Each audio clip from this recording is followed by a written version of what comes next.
This is Geek News Central. My name is Todd Cochran, and the stories that leads today show are as follows: the Nintendo SNES. What other email are you using? The TSA digging deeper. AT&T decides to charge you more for privacy. And your fingerprint may be all you'll need in the future to fly. I want to welcome you to episode 1209 of the Geek News Central podcast for Monday, June 26th. The show is sponsored in part by GoDaddy.com, and listeners just like you. Great deals from GoDaddy can be found at geeknewscentral.com/GoDaddy. And we want you to support this show today at geeknewscentral.com/insider, or simply just paypal.me/geek news. You can pick up Ohana gear at cafepress.com/Ohana store. I want to give a warm welcome to all the new listeners of the show. Thanks for being here. Thanks for checking us out for the very, very first time. And if you are one of those brand new listeners, we want you to take time and get over to geeknewscentral.com. Visit the website, get subscribed to the show. You can do so right on the right-hand column of the website. Sign up for the newsletter while you're there. It doesn't matter if you're an Android listener or Android user, if you're an iOS user, if you like to go old school and get it via email, if you like Google Play, if you like Stitcher, you like TuneIn, we can get you the show really just about any place there is. So definitely get subscribed when you're over on the website again at geeknewscentral.com. And of course, again, check out the content that's being written by my writing team over there. And then, if you have comments on today's show, you can drop me an email at geeknews@gmail.com, geeknews@gmail.com. You can follow me on Twitter at geeknews. Of course, join our Slack channel by just basically sending me an email and say, hey, I want to join your Slack channel.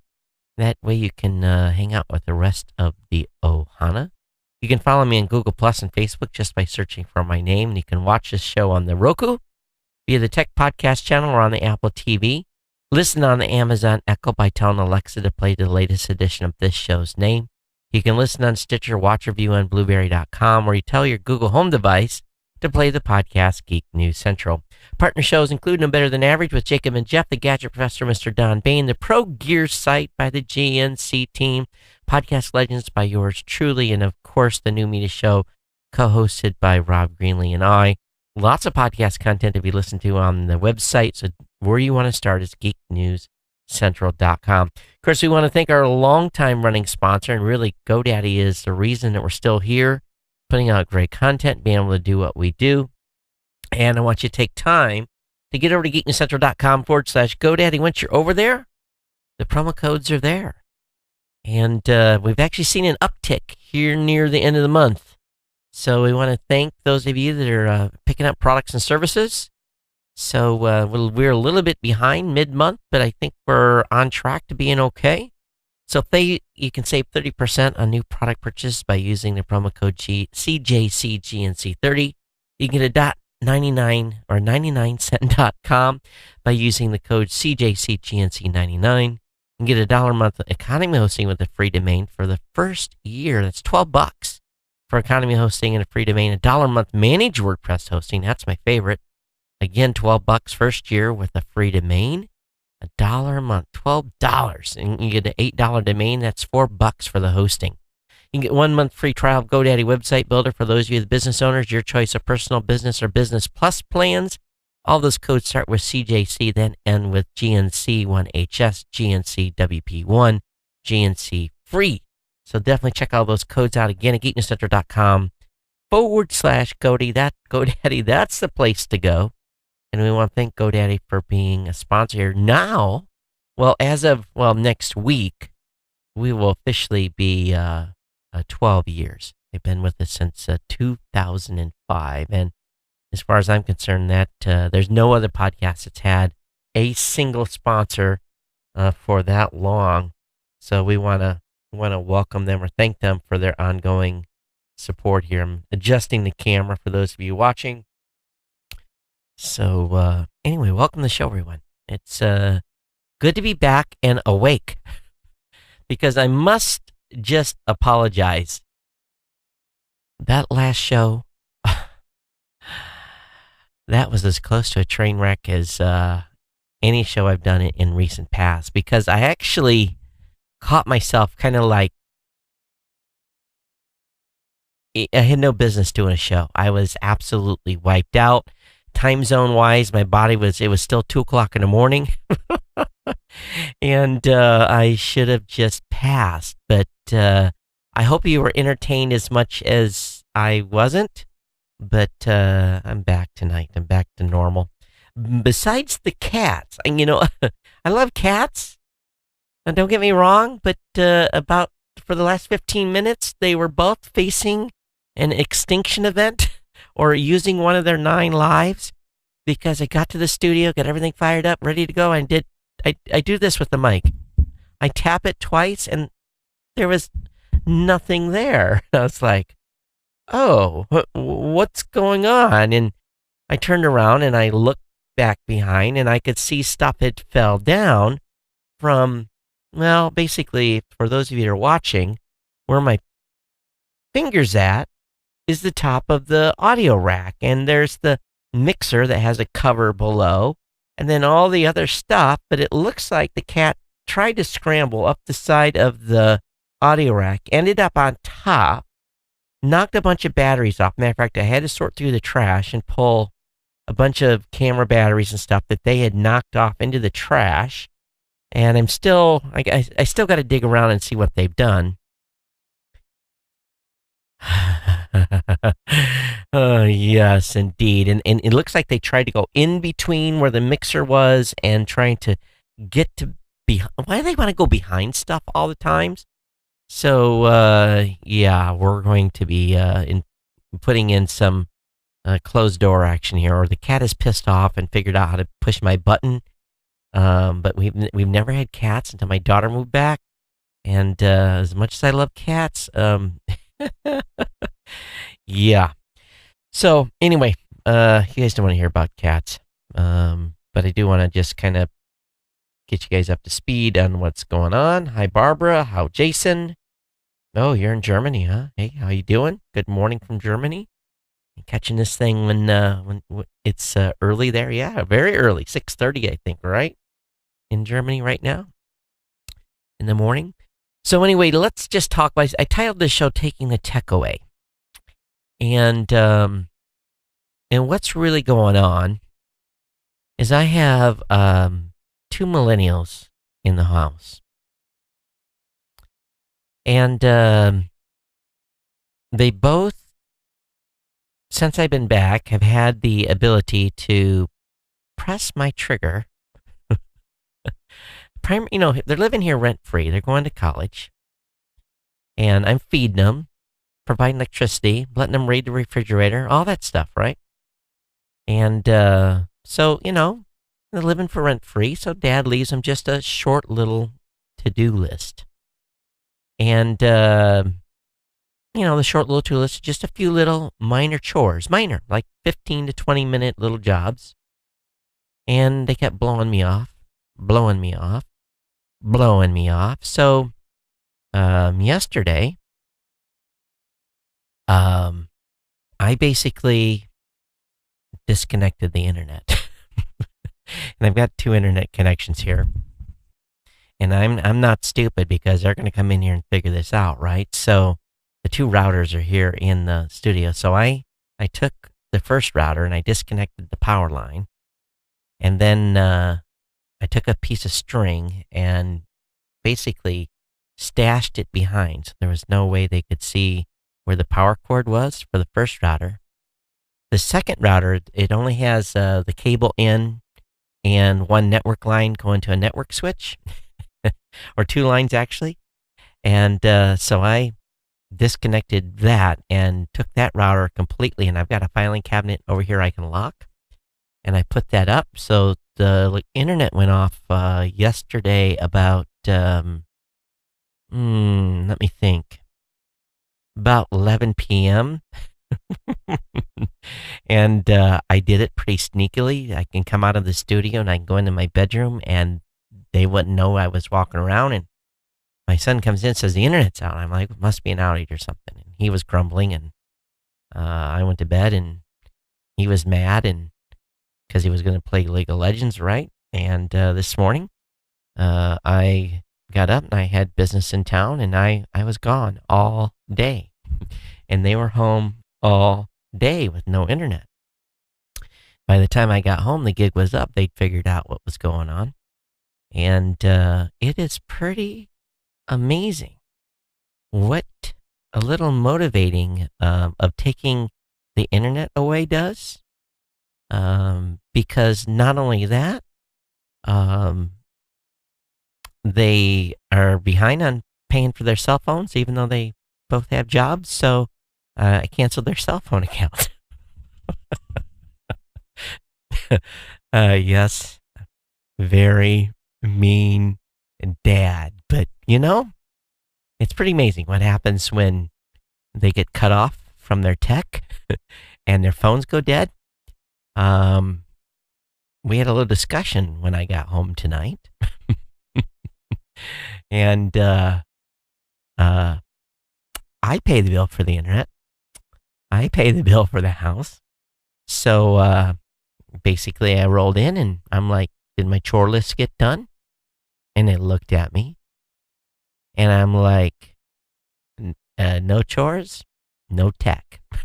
And by the way, you can go down to Verizon and you can work on getting your phones turned back on and put on your own bill. And you're not mooching off me anymore.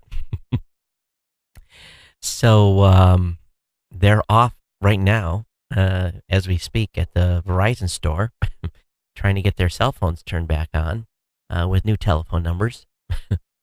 I'm not playing. I am not playing. So anyway, I got the all the internet plugged back in, and I'm good. But as soon as the show is over tonight and things are uploaded, guess what else is happening? Click, click. I'm plugging everything again. So yes, when you take the tech away, they can't play, and it's a pretty amazing. The little, they were pretty hostile, but it is fun to, make a point. Make a point that you're living for free, and you want, I'm done yelling. Done yelling. Done asking. Done pleading. So pretty fun to observe. So I hope your day was good too. And any moms, dads, you guys done any of that little action before? The cell phone thing really that made them more mad than anything.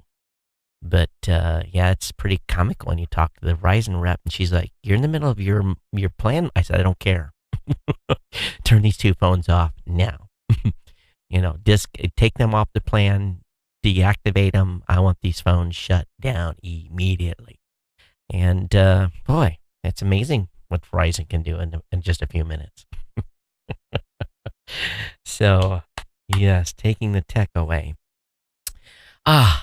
And we'll see. We'll see how they do down at Verizon, if they qualify to have their phones turned on, or if they're going to have their mom come down and maybe, or me come down and co-sign. I'm not doing it.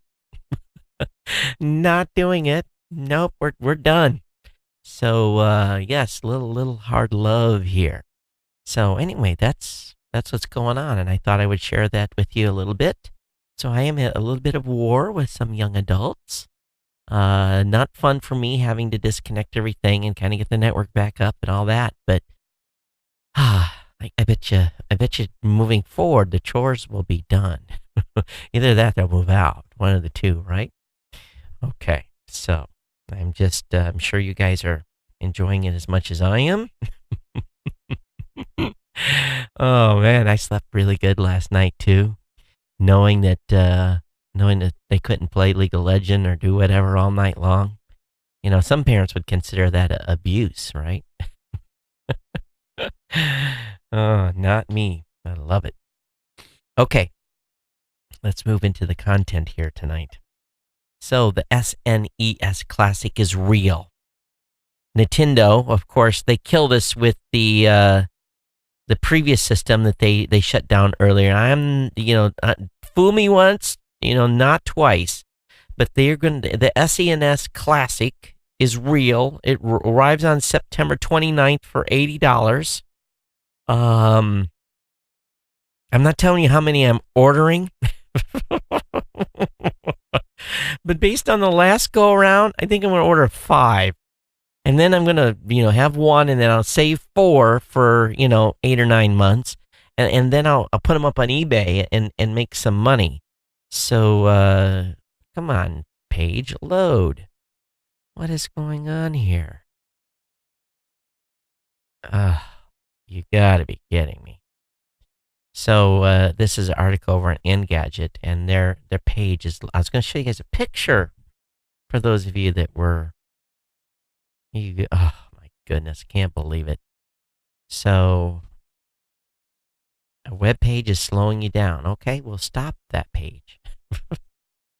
Something it is some of these sites, and and I have to admit, I love using the uBlock ad blocker, but I'm not running it on Firefox because it just is it just takes a lot more. I have to. There's so many sites don't let you load everything now because you have everything blocked. But there we go. The Super Nintendo Classic Edition will be a little mini palm-sized one. So anyway, Super Mario World, Earthbound, Star Fox 2, plus 18 more games. And again, launches on 9/29. And this thing's going to go like wildfire, just like anything else. Everyone's learned their lesson. They're not going to wait. So it's probably going to sell out immediately. So as we get closer to the date, I want you to Ohana to continue to remind me that this thing's coming on. It's going to be available, and we'll all go get it. All right. Okay. Next article up is a little bit of an interesting one. Most of us are using Gmail, and a few of you are using Yahoo. But I haven't paid a bit attention to a lot of email providers for many, many years because I've just been, using Gmail, and actually stayed away from Yahoo. It's, I have a Yahoo account, but I can't tell you the last time I logged in. But the 6 that are out there is the web-based Microsoft Outlook. Outlook is confusing because everyone thinks it's the browser. I mean, not the browser, the application, but they actually have the Microsoft Outlook email service. And I'll be honest with you, I don't know anyone that's using that. Another one that's out there is called GMX Mail. It's a subsidiary of United Internet, one of Germany's largest internet service providers. The free mail service began gaining popularity in the last few years, but it's around since 1997. Zoho Mail is one I've heard before. Don't know anybody that's using that. Of course, you got iCloud. Does people still use Apple's iCloud? What else? AOL Mail. Oh, please. If I see an AOL address come through, I cringe a little bit. I begin to wonder, what century you're living in. But if you're using AOL Mail, please tell me why. Tell me if it's why you like it. That to me is like every time I see an email come in from AOL email, it's almost like, did the dude keep his account from the day he got a CD account or what? Allude is a little bit different, and Alludes are apparently becoming the most popular email provider on the darknet. And it launched in 2017. It's been hovering up privacy-conscious users who are desperate to find secure, anonymous, and a simple email provider. So Allude is one. But anyway, there's a few for you to check out. I have the link up in the show notes for you to check out. But just a few email providers that are out there on the list. AT&T, they continue to rifle my feathers on an ongoing basis. For a long time, I was really bent on, not supporting AT&T in any way possible. And they have implemented something here that is just really, really dirty. They're returning, or may soon return, because of the change at the FCC. They're talking about, and I'm reaching under my desk here. Sorry about that. I had to grab something. They're talking about returning to charging broadband subscribers for more privacy. And last year, you may recall that AT&T came up with an ingenious idea to charge broadband customers significantly more if they wanted to protect their own privacy. And we talked about this before. And it basically worked like this. Users ordering service, let's say for $70 a month, would be given this option to opt out of their what they call the AT&T's Internet Preference Snoopertising program, and which used deep packet inspection to study your movement around the internet down to the second. Users, and basically users were forced to pay upwards of $800 more a year to be guaranteed privacy online. Now, AT&T backed off that, in part because former Wheeler-run FCC had started raising a stink about the practice.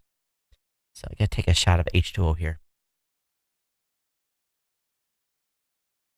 Sorry about that. Forgot to take something. But since the lobbying of in basically where the FCC's killed broadband privacy protection rules, which would have let FCC crack down on these kinds of practices on a case-by-case basis, AT&T has apparently considered bringing the program back. AT&T Senior Vice President Bob Quinn acknowledged that AT&T's first attempt to charge more for privacy didn't go over all that well. You think he suggested the company may try again to roll out the type of pricing structure. We got an enormous amount of criticism for privacy advocates when we rolled out in Austin, Texas, an ad-supported internet service. Privacy advocates screamed about that. But that was then, this is now. With the FCC privacy protections dead, AT&T lobbyists have shifted their gaze toward killing net neutrality and shoveling all regulatory oversight of broadband duopolies to an overextended and ill-equipped FTC. And FTC, we should reiterate, AT&T lawyers have been making very clear they believe has no real authority over AT&T business. He added, however, that he believes attitudes will change in the future, that, basically thinks spying on us is good. As the privacy revolution evolves, I think people are going to want more control, and maybe that's the pricing menu. That's ultimately what consumers want. We want you to stay out of our business is what we want, AT&T. So just be aware. If you're on that lovely service, they could be coming to you to pay like an extra $80 a month, not to spy on you. Is that just simply incredible or what? It just shows you how much audacity they have, and how much gall. It really is. It's remarkable. Really, really is. Okay, so what's going on here? Not enough. Okay. My stream, maybe I messed myself up tonight. Are you guys, is the stream good on Facebook? Huh. Wow, what's going on here? Well, maybe because I shut down my internet, that it's definitely not liking it on YouTube. YouTube is struggling, and it's been struggling from the beginning. Oh my goodness. Well, maybe we'll have to take Facebook offline. Wow, that sucks. I mean, YouTube offline. All right, well, we'll just continue here. One thing I noticed when I was traveling, and especially when I was going through Dulles, I didn't have to show my boarding pass. They just took my driver's license and put it in the scanner. And that to me was like, whoa, what is this? And essentially, it's tied into the system now where they basically using my driver's license in lieu of my boarding pass to get through security. So I thought that was pretty remarkable. And what is going on here? Okay. Oh, something's trying to play. But anyway, what's happened here is that Delta is testing a system where your fingerprint could replace your airline boarding pass. So, and that's using the Clear system, the $179 a year, where you can actually go through Clear, and basically it gives you expedited security screening. And that $179, where there is a Clear kiosk, man, is really awesome. But travelers who have their fingers and fingerprints and retina scan will be able to get through these airports a lot faster. So anyway, if you're part of SkyMiles frequent flyer program, $99 for general members, $79 for most elites, and free for top tier flyers. Basically, you can get through security in some places a lot quicker. Scan and fly. Place 2 fingers, hold for 2 seconds, and remove. So they just scan your fingerprint to get on the airplane, which is pretty slick. Really, really is. All right, we're going to shut YouTube down. YouTube is not working, but I can't do that independently on the other side, I don't think. I do that with this one. Let me click on that. No, I cannot. I can't stop it without stopping everything. That's too bad. But anyway, that's what's going on with being able to use your fingerprint to be able to board the aircraft soon. But even more crazy, to keep this guy safe, TSA wants to know what you're reading. The TSA continue to expand on their intrusiveness of searches, supposedly justified by an increased threat to air travel that doesn't seem to materialize. In fact, the TSA has admitted attacks on airplanes are the threat voted less likely to occur. Only one needs to look at the recent string of terrorist attacks to see if there are far more efficient ways to attack people. Nevertheless, the charade continues, only with more of it as often as possible. Flyers are now being asked to stow explosive batteries. What? Flyers are now being asked to put their laptops in the cargo hold, and liquid limits are still being forced. Now the TSA wants to know what you're reading. As airlines have increased rates for checked bags, travelers are packing more and more into their carry-on luggage. This is causing problems for TSA X-ray machines. And I pack my thing full of batteries. Absolutely. Which are having more trouble discerning what's actually being carried in passengers' bags. The densest materials are the hardest to see, so TSA agents will now be demanding access to reading materials travelers are carrying. The TSA testing new requirements. The passengers remove books and other goods from their carry-on bags when going through airline security. So they're just wanting to remove the density. And given the sensitivity of our reading choices, this raises privacy concerns. Simple, you put it on your Kindle. You don't need paper. Tests of this policy are underway in some small airports around the country, and DHS Secretary John Kelly recently said, we might and likely will apply the policy nationwide. So it's because what's going on is all these charges. No one wants to check luggage. When I was on a flight going from DC to Detroit,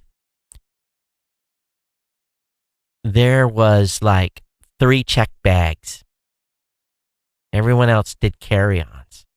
So, people don't want to do checked luggage, just because of the charge. So, of course, everyone's just packing stuff, all they can get in a carry-on, and they're having a hard time scanning it. Well, you get what you wish for. So when you're traveling, let's moving on here. So when you're traveling, how are you keeping your gadgets secure while on vacation? Well, most importantly, avoid using laptop bags. Bags specifically designed to carry laptops are proved particularly popular. And but crooks know what to grab first. So throw it in something unusual, especially if you're out traveling around. You're going to be leaving something in the car, even if it's in the trunk. If you have to leave something in, or you're taking something into a restaurant or something, use something that doesn't look like a computer bag. Of course, keep things locked. You should be doing this wherever you go, regardless. But to make sure you use a good password, of course. And turn that, even though you got that device locked, enable tracking. Tracking apps, if nothing else, make that stolen device easier to find and or be able to shut it down. So, you can do this both on Android and on Mac devices. 'Cause half the time I'm looking for my stuff. You know what I use Find My iPhone for, or Find My tablet, where I left it in the house, because I can make it play a tune even if it's on vibrate. Admit it. How many of you have done that? You can't find your phone, or you can't find a tablet, and you rung it with Find My iPhone. I've done it numerous times. And of course, a lot of this damage when something is stolen is maybe you don't have all the information. So keep your IMEI number, and you can do that by typing in star pound 06 pound, and it will, and at least in the iPhone, it will display what your IMEI is, and keep these numbers down so that you're able to get your phone working. Sometimes when you're trying to use a foreign carrier, or you have to get a SIM card or something like that. And of course, make up backups of your devices, and more importantly, insure your device. I don't use the insurance that comes from providers. I use third-party insurance that's out there. It's usually a lot cheaper, especially on really, really expensive device. So protect yourself while you're traveling this summer. Some tips there for you to use. We absolutely hate patent trolls. Patent trolls have cost companies a lot of money, but it's nice to see when one loses and they have to write a big check. There's a company that was basically out shopping in the East Texas court, shopping lawsuits, and they went up against ADS, and ADS decided to battle them, and ultimately the company that this Rothschild group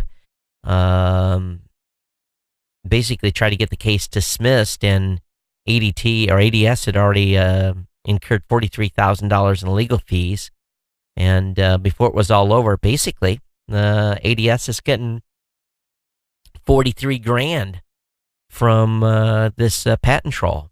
So many times we get a patent troll that gets stuck with a bill. It's a beautiful, beautiful thing. But they do a lot of damage. These wins are few and far between, but it's nice to see when they do strike.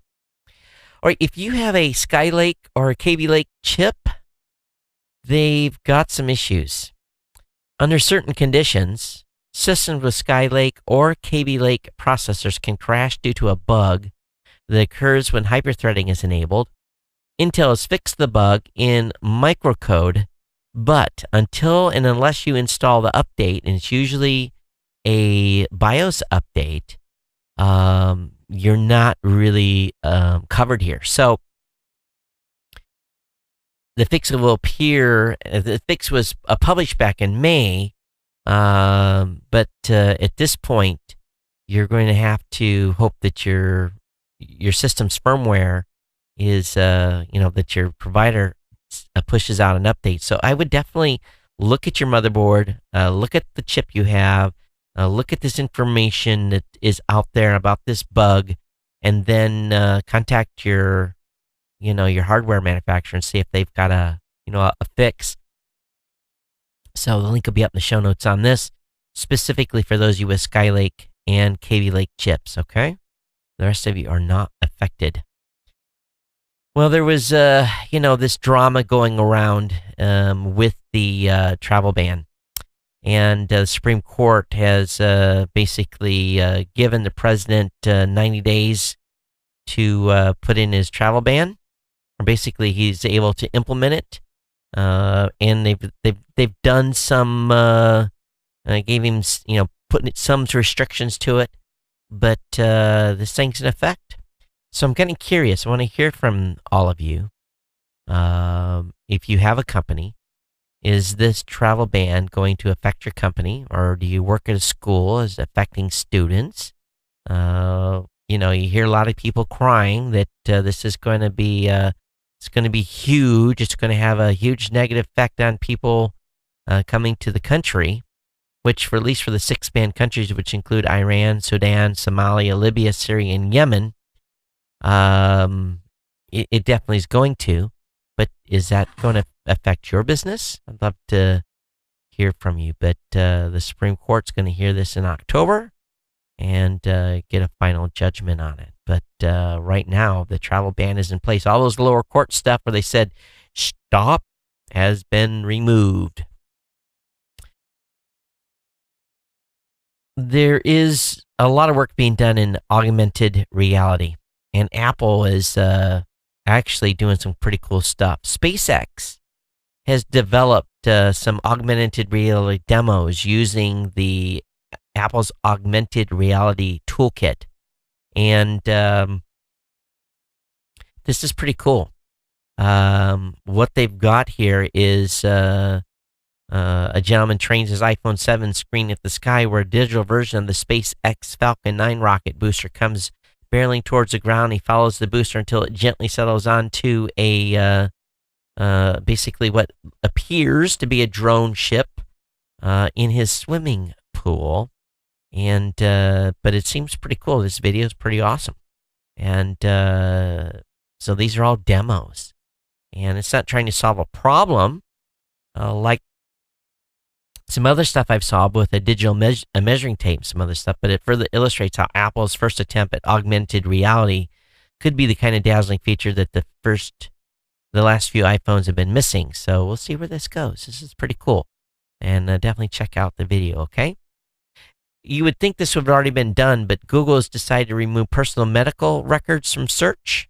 So if you find anything on the internet that is of your basically personal medical record, you can basically do a submission to Google now to basically do like a DMCA type of takedown request to get the material removed.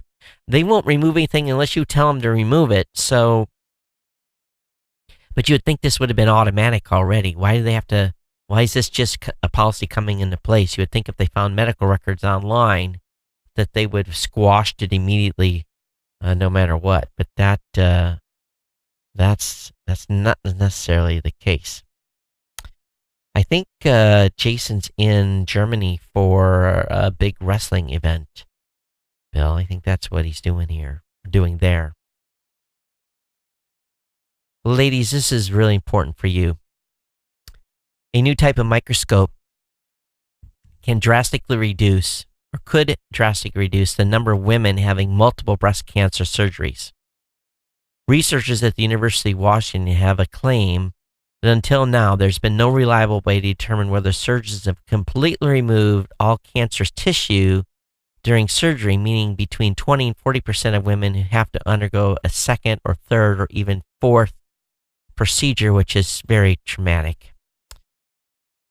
Current pathology techniques are complicated and very laborious, often taking days to produce a rope, but the new light sheet microscope rapidly and non-destructively images the margins of removed tissue with the same level of detail as traditional pathology in as little as 30 minutes. They say the tools that they're using in pathology have changed a little over the past century, but this light sheet microscope represents a major advance for pathology in cancer patients, allowing us to examine tissue in minutes rather than days to view it in 3 dimensions instead of 2, which will ultimately lead to improved clinical care.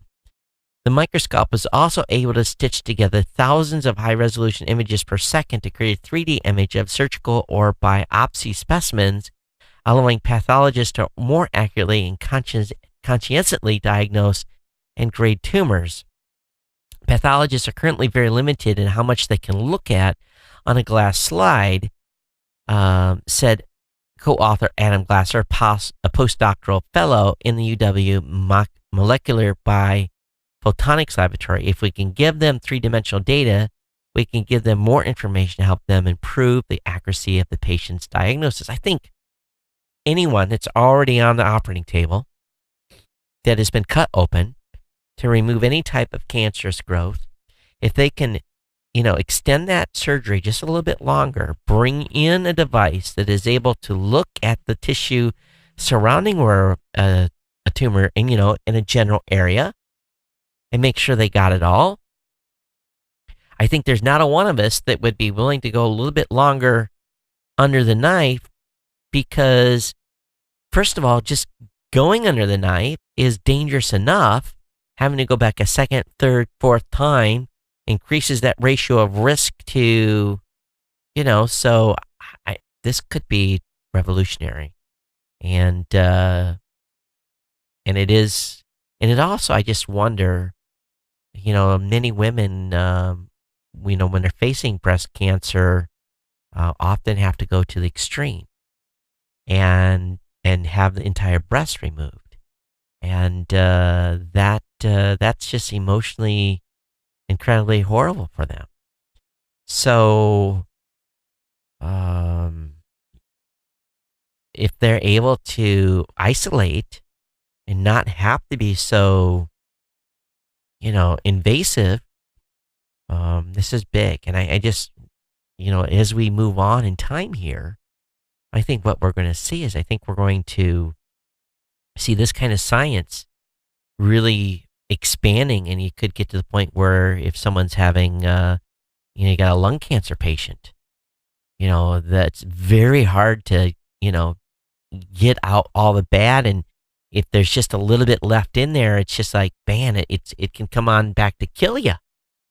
So anything where they can actually see the structure of the cells and be able to tell that's got to go is good. And so this is exciting stuff. It really, really is. So we'll see where this leads in time, and if it gets into any type of actual clinical utilization. I don't know, where it's at this point, but very exciting stuff. Department of Homeland Security is a video game-like trainer for active shooter incidents. It's called, it's built on the Unreal Engine, and it's available to any first responder. So the Department of Homeland Security Science and Technology Directorate announced the release of a virtual training platform for active shooter incidents. The Enhanced Dynamic Geosocial Environment, or EDGE, is a program that creates a virtual active shooter scenario through which first responders can train themselves. The platform was built on Epic Games' Unreal Engine, which has also been used to create training programs for NASA astronauts and the U.S. Army. The scenario that's available now is set in a 26-story hotel in Sacramento, California. Every part of the hotel is accessible to trainees. First responders from different disciplines can train side by side, and different setups can be created depending on what training lesson instructors want to focus on. So it's pretty cool for the first responders out there. Police, fire, everybody. Awesome. So I'll have the link up in the show notes. We talked a little bit about AT&T a little while ago and some of the naughty stuff they're doing, but AT&T's now working to expand its rural wireless internet service. Now, you have to pay for privacy, but the carriers launched its fixed in-place cellular access in 8 more southeastern states, providing broadband to over 70,000 locations that would otherwise have poor or non-existent internet coverage. That still doesn't sound like much, but it's larger than Georgia. It's much larger than the Georgia-only service AT&T started in April. It also gets the provider much closer to the goal of serving 400,000 locations. So which states did they launch this in? As before, subscribers shall pay $60 per month for an LTE connection with 160 gigs of data. Whoa. $10 for every additional 50 gigs. And that's beyond that up to $200. They'll have download speeds of at least 10 megs per second, which doesn't meet FCC broadband definition, but it's miles better than dial-up or basic DSL. So the rollout helps AT&T is pledged to the FCC Connect America Fund. And what states does it say? Let me look here. If I can find the states that they have launched in. So, new states where services launch is Alabama, Florida, Kentucky, Mississippi, North Carolina, South Carolina, Tennessee, and Louisiana. So, if you are in a rural area in one of those states, this may lead to getting some higher speed internet. Now, this is exciting. We plan to launch in 18 states overall later this year. The additional states are Arkansas, California, Illinois, Indiana, Kansas, Michigan, Ohio, Texas, and Wisconsin. So again, our fixed wireless internet service delivers a home internet connection with a download speed of at least of 10 megs. So I think 160 gigs of data. Even at, I'm thinking about what my mom's paying. Not bad. Not bad at all things considering. So we'll see where this leads. And as LTE gets faster, maybe that's going to be the ultimate solution here, all right? The Canon EOS Rebel T6 is a pretty nice little camera. And they've got a special going on right now for $344. This would normally run about $100 or more. $100 more. So this is a deal that's being put on, it looks like, by CNET over at meh.com. And let's see if I can get the direct link to that deal. So, oh, that's kind of cool. So anyway, I have the link up in the show notes here for you to check that out. meh.com is where there's a lot of different deals. So anyway, the link will be up in the show notes. Canon EOS Rebel T6 DSLR for $344 off $100. All right, Facebook, Twitter, and others band together to fight online extremism. They're calling themselves a global internet forum to counter terrorism. It sounds like a government organization. So, four titans of technology, Facebook, Microsoft, Twitter, and YouTube, announced Monday they're teaming up to fight extremism online. And again, have created this global internet forum to counter terrorism, GIFCT. They say, we believe that by working together, sharing the best technology and operational elements of our individual efforts, Twitter's policy team wrote, we can have a greater impact on the threat of terrorist content online. In fact, GFICT's goals are similar in scope to what Facebook discussed in the first installment of its Hard Question series, How We Counter Terrorism. So we'll see if they're able to put some of this content in check that's out there. Also, Russia has threatened to ban the Telegram app if it doesn't hand over data. Russia authorities say the app supports terrorist activity. Russia communications regulators demanded Telegram turn over information about the messaging app and the company behind it or risk being blocked. Founder Pavel Durov said that Telegram had been also asked to give the Russian government access to decrypt user messages, all in the name of quote-unquote catching terrorists. The Russian security services, the KGB, of course they don't call them that anymore, claim that the app had been even used by terrorists to plan attacks, citing a suicide bombing that occurred in April as an example. Telegram, a favorite of the Vatican, has also been used by ISIS to spread kid-centric learning app, and has been used by ISIS to spread a kid-centric learning app, and though Telegram has made an effort to block ISIS channels, new ones are created frequently. So I'm not that familiar with Telegram or what it does. So I guess it's a secure messaging app. I started a new series, a new television series. I believe it's on Amazon. It's and it's been like its fourth or fifth season. I don't know how I missed this, but it's called The Americans, and it's basically about Russian sleeper cells in the United States back in the 80s. Really cool series. And if there's any basis of truth to the program, which I don't know if there is, if this is stories that have come out later, I don't know if they're making stuff up as they go. Some of it seems a little bit over the top, but I think it's a pretty cool series, and hopefully in the end they get their day. All right, Apple's working with Hertz to manage its self-driving car fleet. Apple's leasing a small fleet of cars from Hertz Global Holdings to test self-driving technology, an agreement that echoes a larger deal between the competitors, Alphabet and Avis Budget Group. Hertz shares soared the most in the last 2 years. I'm currently boycotting Hertz. So good luck there, Apple, on that. I guess they got to make a partnership with anybody because their customer service sucks. Samsung Pay finally works with your Discover card. Do people have the Discover card still? Okay. If you do, your Samsung Pay service now works with Discover card. Okay. Google gives students interactive tools for STEM and internet safety. Google launched a new browser-based Google Earth this past April, adding educational tools to make it easier for teachers to show off the world to students without leaving the classroom. The company also collaborated with BBC to create a digital storytelling platform called Voyager that helps create the discovery of various places of interest around the globe. You know what I love about doing, what I love doing with Google Earth? Places that I've been before, I can find on Google Earth and take my kids there. So this is where Dad stayed, and this is where I was, and it's really awesome.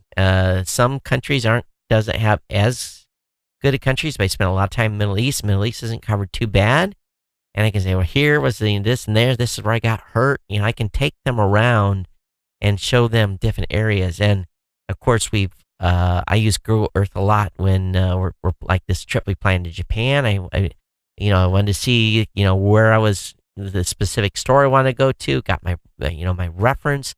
It is really, really powerful, and to be able to use some of these tools to build these virtual tours for kids, it's awesome. It really, really is. So anyway, any of you doing out curriculum support or building stuff out there, definitely check this out. And it's good too for, again, I use Google Earth a lot just for travel planning. If I'm going to a business in New York City, if I don't know where I'm going in Manhattan, I put the address in, and I'm able to look up and down the street. I'm able to look up the building a little ways. I can kind of look at the front, figure out where the entrance is. It really, from a planning standpoint, and I'm kind of I'm a little bit about, especially if I don't know where I'm going the first time, I get a little nervous. So for me, being able to pre-plan, you've got an address, you're going to get there, but in a big city, it just gives you kind of, oh yeah, okay, now I've got an idea. I've got my, sometimes I just do a screenshot, and then when I get to the building, I'm like, yep, that's the building I need to go into, because sometimes the numbers aren't 100% clear, and you have to be down the street a little further to get the building number. So I think it's awesome. I really do. Starting on June 30th, AT&T.net customers will no longer be able to log into their Yahoo and Tumblr accounts through email addresses with the following domains: AT&T.net, Ameritech.net, BellSouth.net, Flash.net, NVBell.net, PacBell.net, Prodigy.net, SBCGlobal.net, SNet.net, SWBell.net, and Wands.net. If you're affected, all you need to do to ensure your continued access to your Tumblr account is to update your registered email address to something other than those addresses mentioned above. So Verizon is already bringing the hammer. Oh, that's kind of funny. Cutting out the competition, and I don't blame them. Lyft tries to make your rides faster with suggested pickup spots. I've had this happen. And especially in Manhattan, I come out in the morning rush hour as they pick me up here, and I'm looking down the street and there's a traffic jam. I'm looking here, there's a traffic jam, and and I was using Uber at the time. The Uber driver called me, said, "Can you meet me 2 blocks up?" And so sometimes it's just easier to go to where your driver is, and basically, walking a block might save you 30 minutes sitting in the car, and makes your driver be more efficient and everything else. And this is smart Lyft. I'm going to be really excited about this, and being able to, basically get around a lot faster with your service when you tell me when I'm in big cities to make a change. So I think this is really, really slick and smart on their part. So good job. There's a good review over on imore.com about the upcoming iOS 11 update. And I've got a couple of friends that have the iOS 11 update, and they keep showing me stuff. And this iOS 11 update is going to be huge. It's a big design change. It's got lots of change to the notification center and control center. On the control center now, you can that's basically control centers. When you click the button, you flip up and you get to the the flashlight, you can now add some apps there. There's just a whole bunch of stuff. Drag and drop. I mean, it goes on and on and on. Multi-windowing, a whole bunch of stuff. Have any of you bought the new 10.6-inch iPad Pro?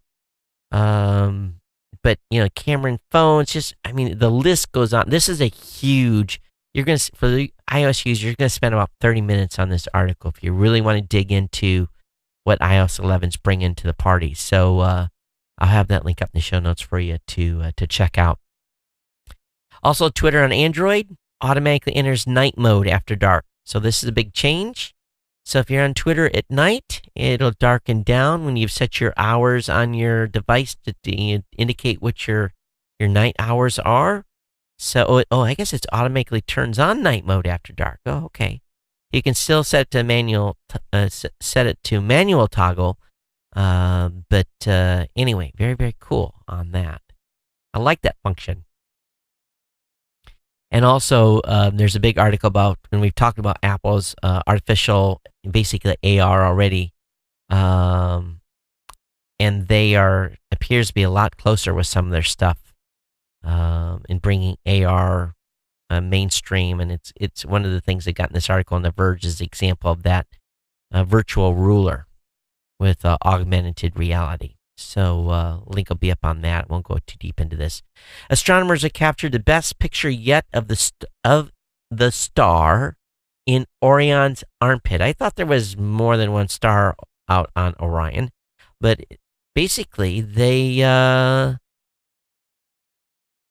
been able to capture a high resolution photo, and they've got concerns about this specific star because it's got its heat density is not the same across the star. So anyway, this is a pretty cool science project here, and it gives the example of, it tells you how big this star is, because this thing basically is compared to our star. This star in Orion's armpit, it basically, its outer bands reach, basically the heliosphere goes as far as Jupiter, then so that's how massive this thing is in scale, and it's 1,400 times larger than our sun, and that gives you some interesting thought. Gives you some thought there, but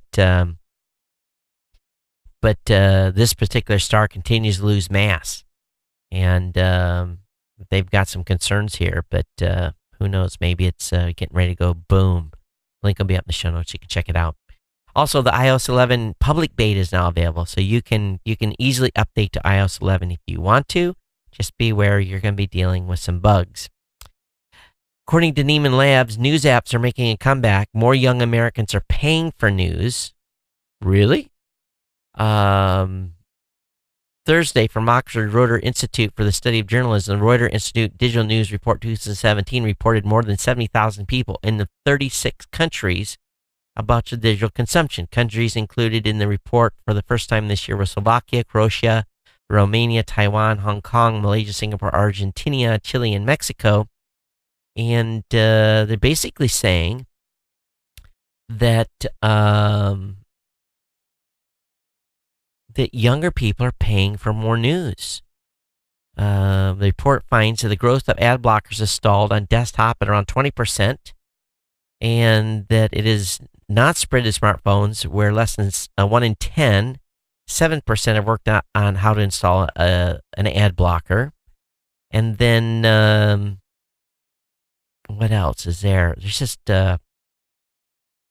Americans still like social media more than news, or for news, and residents of other countries are not so much. 51% of the people on the Reuters Institute surveyed in the U.S. got their news from social media. That's really sad. Up to 5% from 2016, but doubling since 2013. A third of 18 to 24-year-olds across all the countries surveyed now say that social media is their main source of news. Oh my God. Still, outside the United States and United Kingdom, growth in the use of social media for news seems to be flattening out. So, but it's a pretty cool study. Lots of information here. I guess young people are paying for news where older people don't. But good detail, lots of stuff in there, lots of juicy stuff. Probably that's a top article of the day.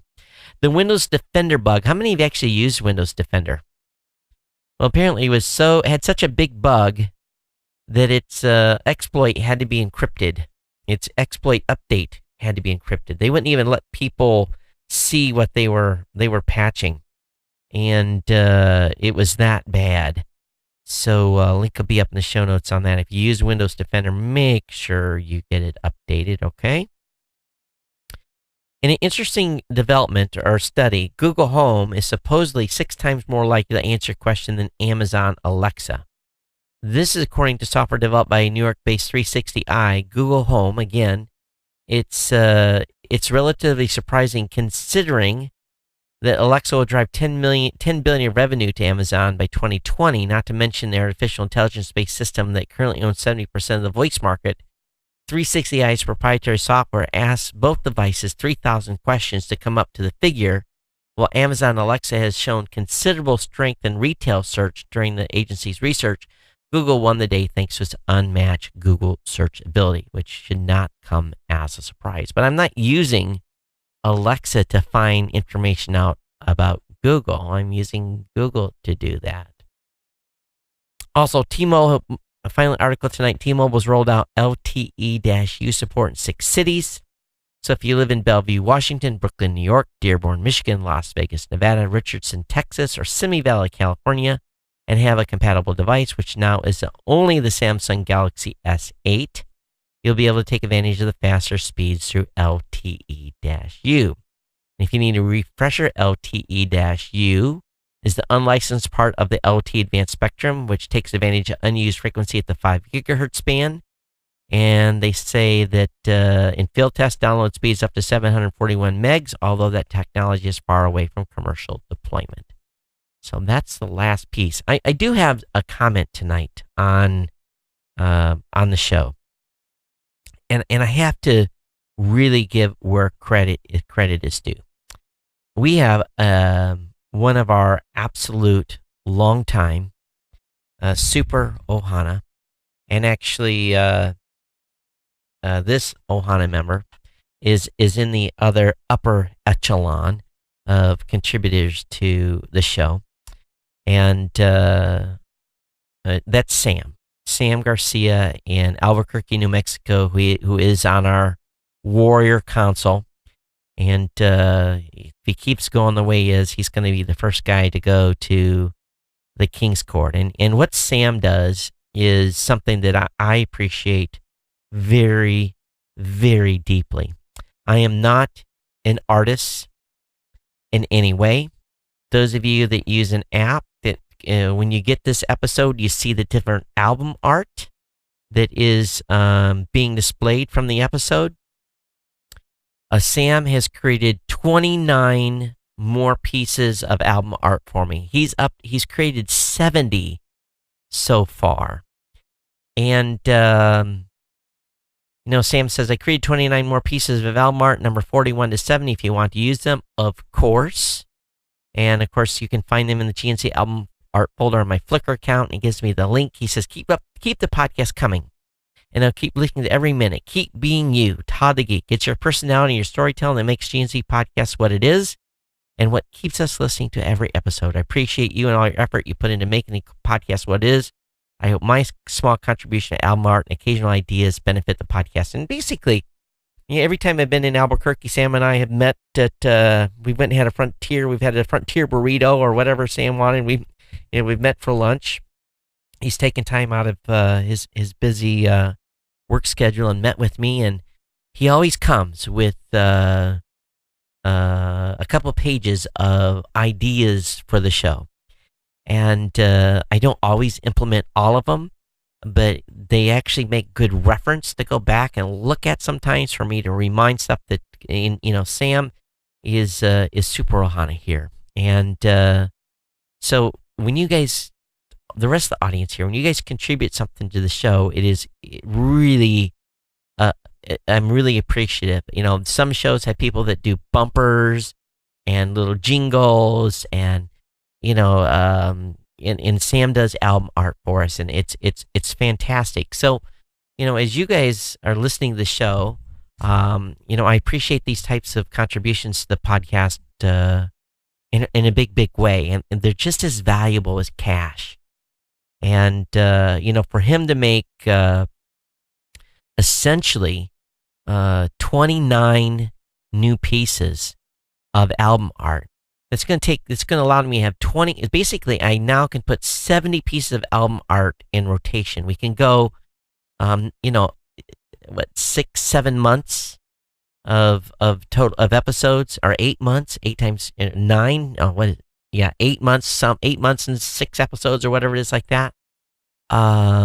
Before we have to rotate him in. So I really do appreciate Sam, and thanks for being part of the Ohana here. And Sam sent me a picture. He says, "Hey Tom, I'm in the gym. I'm listening at 2 times speed. I hope that's okay." Sam, I'm looking at this gym, dude. Whoa, that's a gym. We don't have buildings that big in Hawaii. That's an amazing, amazing gym. And you're going to Planet Fitness. So, of course, a little free advertising for Planet Fitness here. We've got, gyms aren't this big in Hawaii. But thanks for listening while you're in the gym. And I got an email. Oh, Joe sent me this. He says, I'm in Stillwater, Oklahoma. And he did me a shout out the back of his door. I think we covered that in the last show. But send me a picture. Where are you listening to the podcast today? Where are you tuned in? Where are you listening right now? Love to see, even if it's, I don't care where you're at your desk or in bed or in your car. Of course, I don't want you to get an accident, so be careful. Wait till you get parked. Just take a snap out the window, or, where you're at, or do a selfie. I don't care. And send that to geeknews at gmail.com. Make sure you tell me just a little bit about you, how long you've been listening. And, we've got audience members that have been here from the get-go, and hard to believe that we're fast approaching 13 years of doing this show. But can't say I'm an expert. I still learn something new every day. I still screw up on the show every day.